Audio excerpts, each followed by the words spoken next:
Halo teman-teman semua, Eh, saya Farhan Hilmi Mubarok. Kali ini kita akan berdiskusi tentang manajemen portofolio. Jadi kita semua tahu sekarang ya, Indonesia sedang dilanda bencana non alam, yaitu pandemi COVID-19 atau Coronavirus Disease 2019. Jadi eh, hampir sudah lebih dari 180 negara yang terkena dampak dari COVID-19 ini, termasuk Indonesia. Dan dampak COVID-19 ini pada Indonesia cukup parah, nggak cuma di bidang kesehatan, akan tetapi salah satunya bidang ekonomi, yang mana dampak dari COVID-19 ini membuat perekonomian Indonesia sedikit lumpuh karena para karyawan atau para pegawai tidak bisa bekerja dengan semestinya. Mereka mesti bekerja dari rumah, yaitu work from home, yang membuat produktivitas mereka agak sedikit terganggu. Apalagi bagi perusahaan-perusahaan manufaktur yang notabene mereka harus stay atau ada di pabrik untuk produksi, cuma karena pandemi COVID-19 ini akhirnya mereka terpaksa harus bekerja dari rumah demi kesehatan dan keselamatan. Nah, akibat dari COVID-19 yang menyerang perekonomian Indonesia, banyak perusahaan-perusahaan yang tidak bisa berproduksi sebagaimana mestinya, yang berdampak akhirnya roda perekonomian agak melambat. Dan perlambatan ini tercermin salah satunya melalui harga saham. Jadi harga saham IHSG kemarin melemah. Itu disebabkan karena investor asing yang ketakutan. Jadi sentimen investor asing yang jelek pada pasar saham Indonesia, karena mengingat Indonesia yang awal mulanya mengklaim tidak ada kasus corona, kemudian langsung muncul kasus corona dan ternyata itu langsung dampaknya langsung banyak. Akhirnya investor asing itu takut dan menarik dananya keluar dari IHSG, dari Indonesia, dan akhirnya saham-saham Indonesia itu banyak yang berguguran, banyak yang turun. Jadi begitu. Jadi dana asing keluar dari Indonesia akhirnya menyebabkan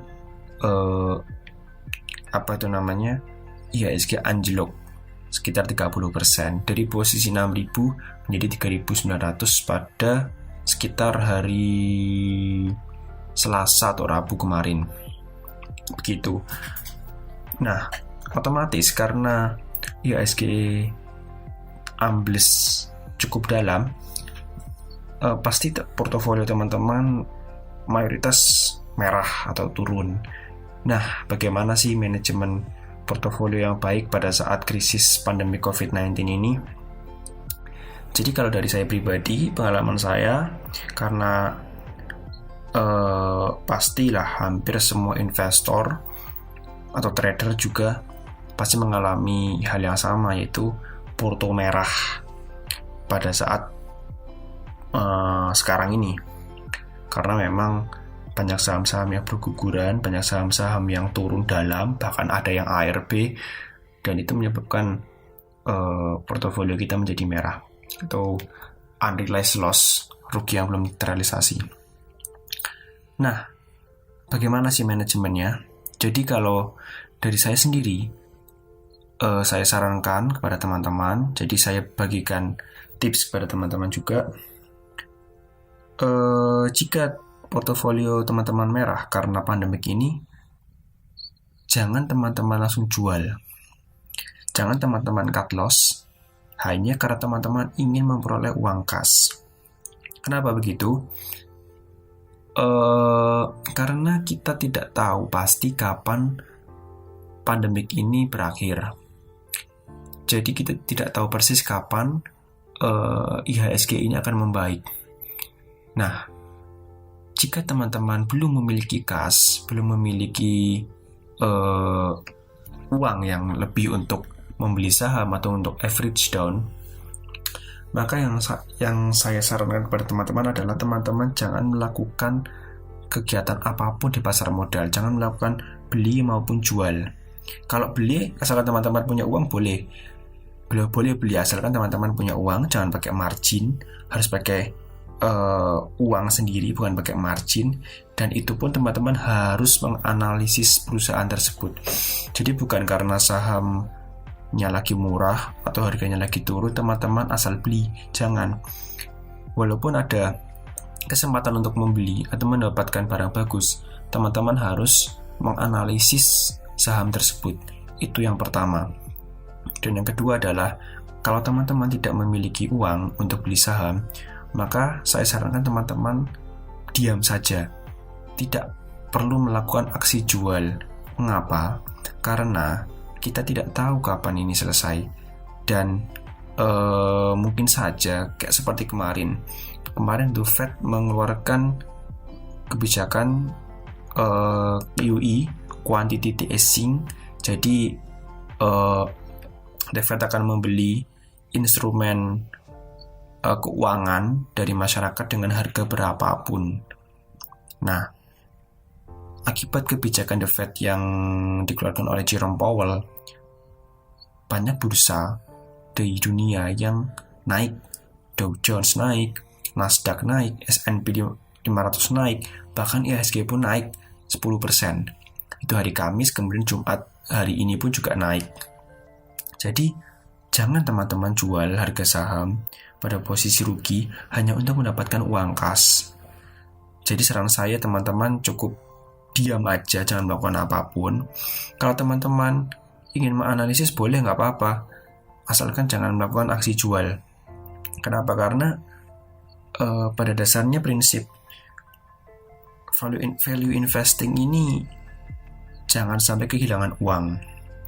Jadi jangan sampai teman-teman kehilangan uang.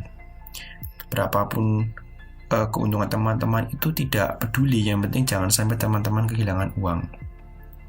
Jadi yang saya sarankan, kalau teman-teman tidak punya uang, tidak punya cukup uang untuk beli saham, diam saja. Kalau teman-teman ada uang sedikit, boleh teman-teman deposit ke RDI, kemudian teman-teman belikan saham. Jadi jangan teman-teman paksa jual untuk beli saham yang lain, jangan.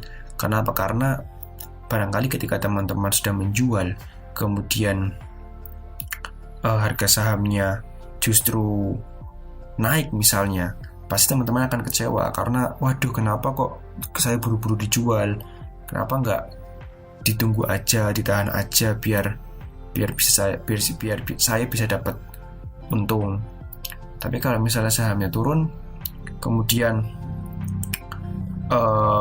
teman-teman udah jual, ya mungkin teman-teman akan senang, wah untung saya udah jual sahamnya.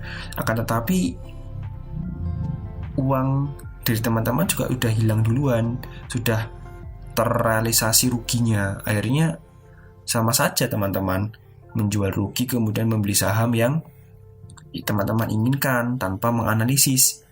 Ternyata malah saham turun. Akhirnya kan teman-teman sudah jatuh malah kejatuhan tangga lagi, tertimpa. Sudah jatuh malah ketimpa tangga.